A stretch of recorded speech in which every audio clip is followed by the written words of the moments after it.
River Thames frost fairs were held on the tideway of the River Thames at London in some winters between the 17th century and early 19th century, during the period known as the Little Ice Age, when the river froze over. During that time the British winter was more severe than now, and the river was wider and slower and impeded by Old London Bridge. Even at its peak, in the mid-17th century, the Thames freezing at London was less frequent than modern legend sometimes suggests, never exceeding about 1 year in 10 except for 4 winters between 1649 and 1666.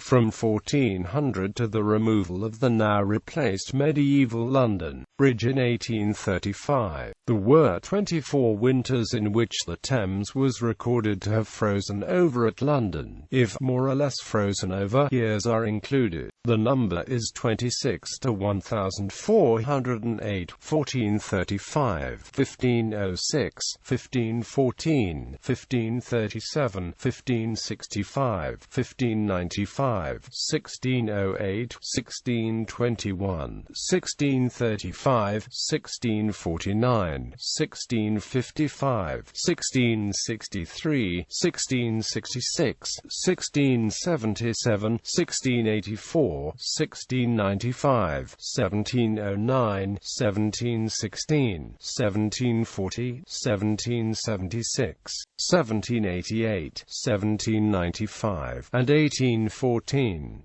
So, of the 24, the bicentenary totals are 15th 2, 16th 5, 17th 10, 18th 6.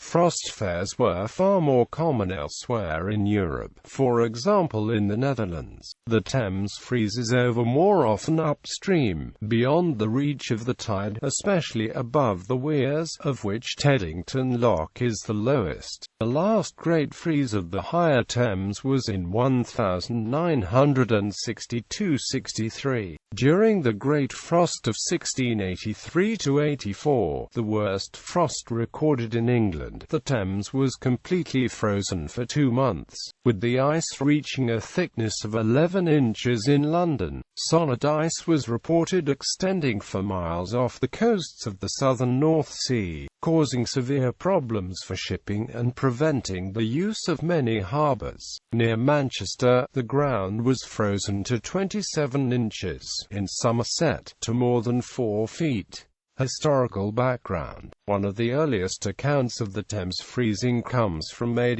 250, when it was frozen solid for 6 weeks.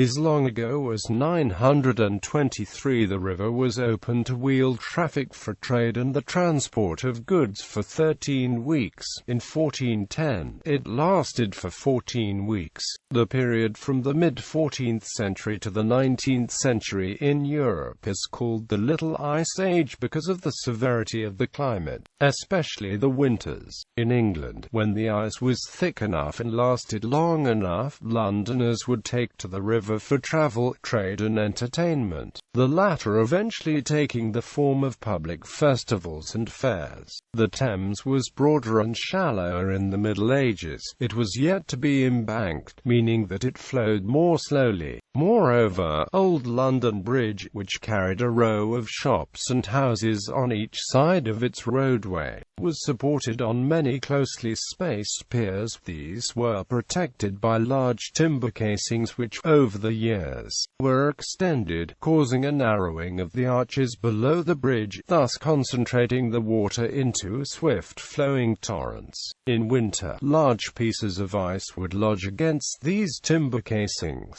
gradually blocking the arches and acting like a dam for the river at ebb tide. The first frost fairs. The Thames had frozen over several times in the 16th century. King Henry VIII travelled from central London to Greenwich by sleigh along the river. In 1536, Queen Elizabeth I took to the ice frequently during 1564 to shoot at marks, and small boys played football on the ice. The first recorded frost fair was in 1608.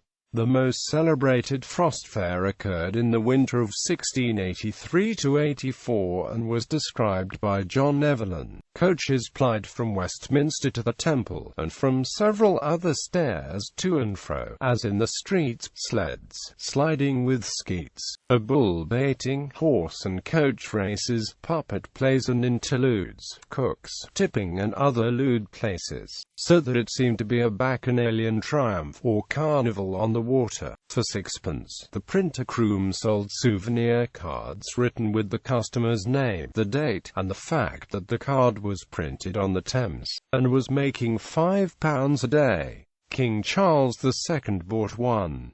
The cold weather was not only a cause for merriment, as Evelyn explained. The fowls, fish and birds, and all our exotic plants and greens universally perishing. Many parks of deer were destroyed, and all sorts of fuels so dear that there were great contributions to keep the poor alive. London, by reason for the excessive coldness of the air hindering the ascent of the smoke, was so filled with the fuliginous steam of the sea cale that one could hardly breath.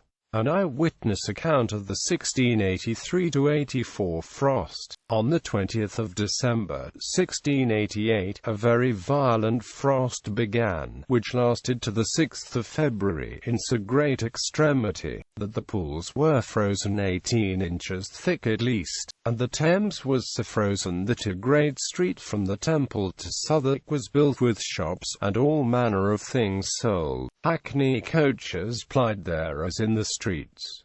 There were also bull baiting, and a great many shows and tricks to be seen. This day the frost broke up. In the morning I saw a coach and 6 horses driven from Whitehall almost to the bridge, yet by 3 o'clock that day, February the 6th, next to Southwark the ice was gone, so as boats did row to and fro, and the next day all the frost was gone. On Candlemas Day I went to Croydon Market, and led my horse over the ice to the horse ferry from Westminster to Lambeth. As I came back I led him from Lambeth upon the middle of the Thames to Whitefriars Stairs, and so led him up by them. And this day an ox was roasted whole, over against Whitehall. King Charles and the Queen ate part of it. Thames frost fairs were often brief, scarcely commenced before the weather lifted and the people had to retreat from the melting ice. Rapid thaws sometimes caused loss of life and property. In January 1789, melting ice dragged a ship which was anchored to a riverside public house, pulling the building down and causing 5 people to be crushed to death.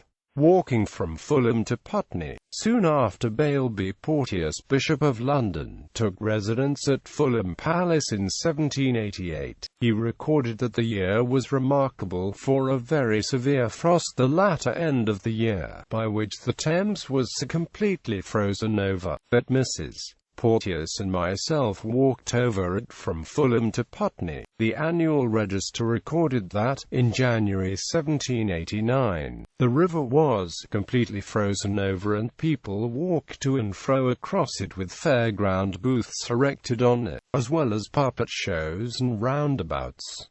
The last frost fair, the Frost Fair of 1814, began on the 1st of February, and lasted 4 days. An elephant was led across the river below Blackfriars Bridge. A printer named George Davis published a 124-page book, Frostiana, or a history of the River Thames in a frozen state. The entire book was typeset and printed in Davis's printing stall, which had been set up on the frozen Thames. This was the last frost fair. The climate was growing milder. Old London Bridge was demolished in 1831 and replaced with a new bridge with wider arches, allowing the tide to flow more freely, and the river was embanked in stages during the 19th century, all of which made the river less likely to freeze. Engraving. In the pedestrian tunnel under the south bank of Southwark Bridge, there is an engraving by Southwark sculptor Richard Kindersley, made of 5 slabs of grey slate, depicting the Frost Fair. The frieze contains an inscription that reads. The inscription is based on handbills printed on the Thames during the Frost Fairs.